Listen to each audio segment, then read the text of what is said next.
Bakit ba sa panahon ngayon mas madali na lang magloko kaysa magsabi ng totoo?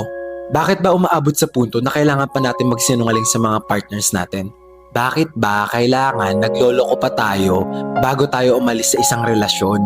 Alam nyo, hanggang sa ngayon, hindi ko naiintindihan kung bakit hanggang ngayon may mga taong mas pinipili nilang magloko kaysa magsabi ng totoo. Eto ha, kung gusto nyo makipaghiwalay sa mga partners ninyo, palagi nyong tatandaan that the least thing you can do to your partner is to be honest. Ang dali-dali lang naman sabihin na ayoko na kasi okay ako nagsawa ka, explain mo yung rason mo kung bakit ka nagsawa. Bakit kailangan pa umabot sa punto na kailangan mo pang lokohin yung isang taong nagmamahal lang naman sa'yo? Bakit kailangan pa nating manira ng buhay kung ang solusyon lang naman ay magpapakatotoo tayo? I'm not gonna come clean kasi ako rin naman minsan nahihirapan ako magsabi kung ano talaga yung totoo sa akin. Pero ibang usapan na kasi kapag may ibang tao nang involve. Lalo na yung mga taong ang gusto lang naman sa buhay ay mahalin tayo. Lalo na yung mga tao na nangako sa atin na sasamahan nila tayo panghabang buhay. Alam niyo yung isang dahilan kung bakit feeling ko nahihirapan yung mga tao na magsabi ng totoo dun sa taong nagmamahal sa kanila. Natatakot sila na mawala yung comfortability na nararanasan nila dun sa tao na yon. Natatakot sila na kapag nag-fail yung plano nila, wala na silang babalikan. Alam nyo, sana kung ayaw nyo naman na talaga, magsabi na lang kayo.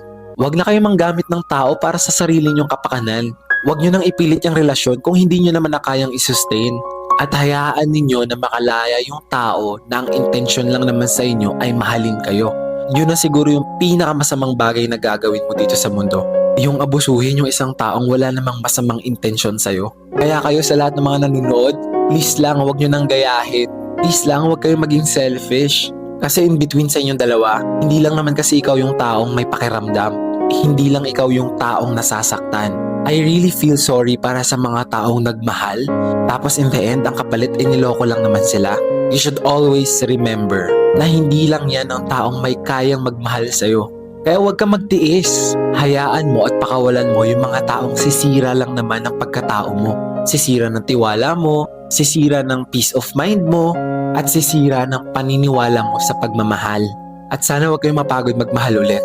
Dahil naniniwala ako na balang araw darating yung taong para sa'yo at kailangan mo lang sumubok ulit.